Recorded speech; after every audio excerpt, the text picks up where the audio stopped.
Is it possible that a Republican president would actually have the ability to overcome political obstacles to a greater degree than a Democrat would because he could bring conservatives who so often shoot at those programs along with him? Well, I think there are a couple of things. I mean, one of the things contextually that I think we all need to bear in mind is that the issue of foreign aid and the role of development is something around which there is a growing bipartisan consensus. Presidential campaigns are not about bipartisan consensus. So obviously one wants to make the distinctions, but I think we've seen in Congress that this is really an issue that there are champions on the Democratic side and champions on the Republican side, and that is something we need, and I think that is something Senator Obama would want to see continue, and I suspect Senator McCain would as well. I absolutely believe that Senator McCain cares about these things, but I've looked around to try to find out what his positions are on these things, and there isn't very much out there in terms of what he's offered as president. And I think Senator Obama has been much more forward-leaning and specific about the kinds of things Give an example. he thinks we need to do. First of all, he's talked about doubling foreign aid.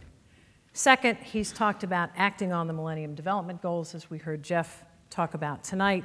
He's also acted on that as senator by being one of the sponsors of the Global Poverty Act. Third, he's talked about a number of initiatives, including a major agricultural initiative. One of the things we found in the course of this global food crisis is that we spend 4 times as much on food aid as we do investing in agricultural development.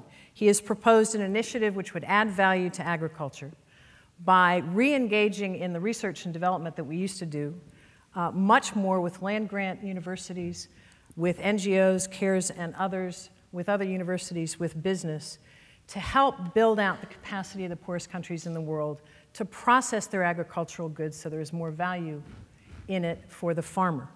He's talked about his support for PEPFAR, but shifting, quite frankly, what he views as ideological provisions to provisions based on science, but also increasing the funding and expanding the reach of a United States AIDS initiative to other countries. Right now it's restricted to very important countries, but not a sufficient number.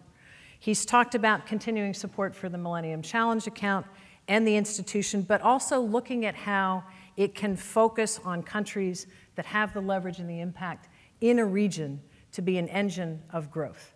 There's been a fair amount of support for small countries, that's important, but how do we expand the reach of those investments? He's talked about a major global healthcare initiative and working with others in the G8 to do this for 2 reasons. One, because health is absolutely fundamental, as we all know, to the well-being of a society. Also because we know that there are pandemics out there. We've all heard of bird flu. It's been talked about for years, and we've seen absolutely no progress or no U.S. leadership on building the global infrastructure that is necessary. He's got an energy initiative that complements his initiatives on climate change and the environment by calling for working, again with the G8 and others, to create a facility focused on the developing world so that they can not only undertake the adaptation programs they need to deal with the effects of climate change, but also participate on a global scale in the search for and development of renewable energy alternatives.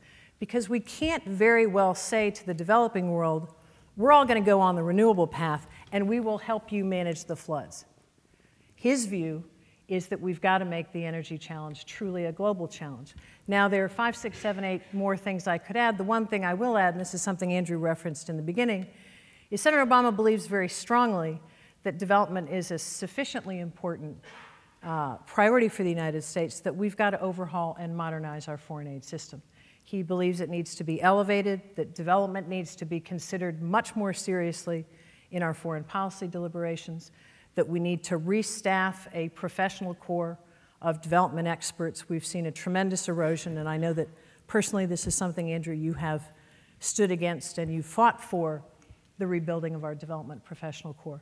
So he's looking at it in a way that we address the capacity of the developing world to build, to feed itself, to produce for itself, to participate as competent and capable members of the international community.